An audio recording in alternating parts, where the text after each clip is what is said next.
In 1837, John Deere, blacksmith and inventor, had little more than a blacksmith shop and discarded polished steel, and an idea that would help farmers change the face of agriculture for all time.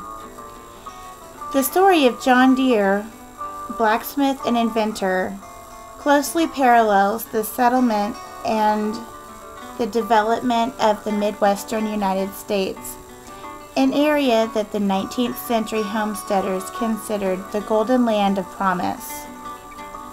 Since 1837, the full story of John Deere and Company is one of people, places, and products that reflect on the core value of integrity, quality, commitment, and innovation. In 1843, Deere and Leonard Andrus became co-partners in the art of trade of blacksmithing, plowmaking, and all things thereto. In 1848, the growing plow business moves to Moline, Illinois, 75 miles southwest of Grand Detour. Moline offers water, power, transportation advantages.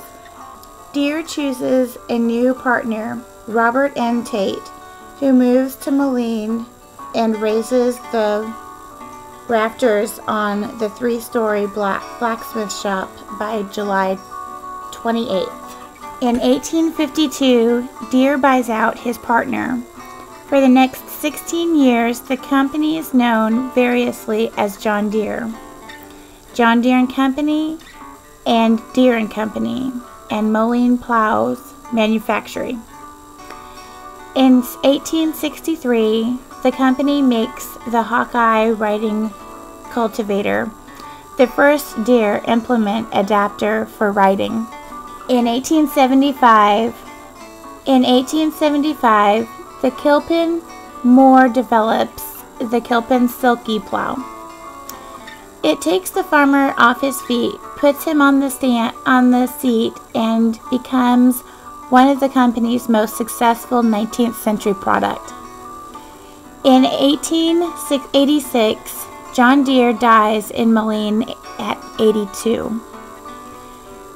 1888, steam tractors appear on the American farms. During the 1880s, Deere makes gang plows that tractors can pull, but not the tractors. In 1889, the company five key branches are placed at Kansas City, St. Louis, Minneapolis, Council Bluffs, Omaha, and San Francisco. 1892, Charles Deere's daughter, Catherine, marries William Butterworth, who will succeed Charles as the company's CEO. Charles' daughter, Anne, marries William D. Wyman. Their son, Charles Deere Wyman, will succeed Butterworth. 1900, in the 1899-1900 fiscal year, agricultural business exceeds $2 million for the first time. In 1907, Charles Deere dies. William Butterworth, his son-in-law, becomes the CEO, and company establishes a non-contributory pension plan for the employees with 20 or more years of service who have passed 65. 1911, for the first time, the company issues 400,000 shares, preferred stock. The shares are listed on the New York Stock Exchange the following year. 1918, after years of investigating tractor production, Deere buys the maker of Waterloo Boy tractors. The tractors will soon become the company's basic product. Though 5,634 Waterloo Boys are sold this year, the Ford Motor Company sells more than 34,000 Fordson tractors. In 1923, Deere launches Model D Associates from the start and the first two-cylinder Waterloo-built tractor to bear the John Deere name. It would stay in the production line for 30 years. 1927, the company produces a combine. In 1929, the general purpose tractor Wide Tread, a row crop tractor, enters the market. It's the first Deere tractor with a tricycle front to fit between two crop rows and rear axles wide enough so the wheels can straddle two rows.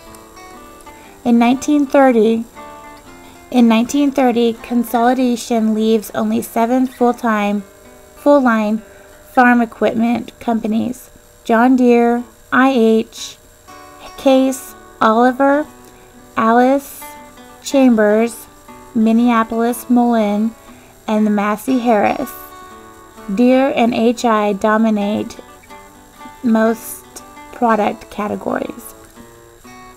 In 1932, the Great Depression hardens the forcing massive layoffs, pay and pension cuts, shortened hours, and temporary end-to-pay vacations. A 1920s savings innovation, the thrift plan, eases the burden of some employees. John Deere continues group insurance for the unemployed, lower rates.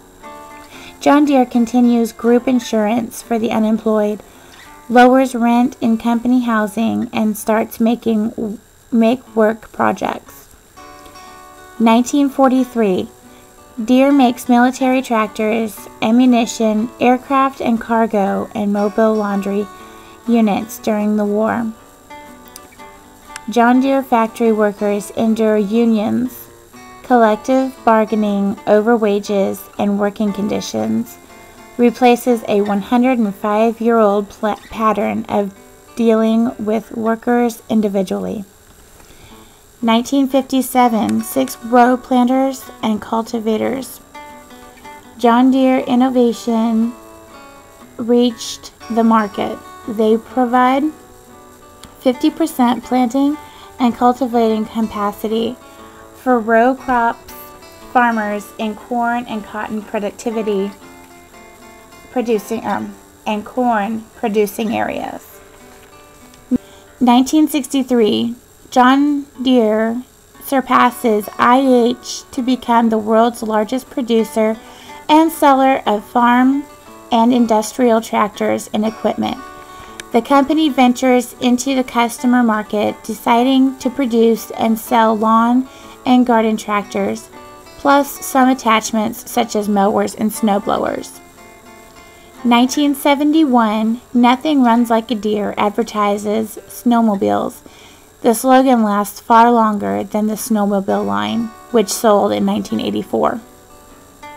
In 1980, a 4-row cotton picker, an industry first, introduced field test indicates it will increase operation productivity by 85 to 95%. 1992, John Deere launched a program to encourage 1992, John Deere launches a program to encourage installation of rollover protective structures and seat belts on older tractors. 2001, a record number of products are introduced to strengthen Deere's global competitive position. John Deere Landscapes is formed through acquisition of McGinnis Farms and Century Rain Ads. 2012, John Deere celebrates its 175th anniversary. The end.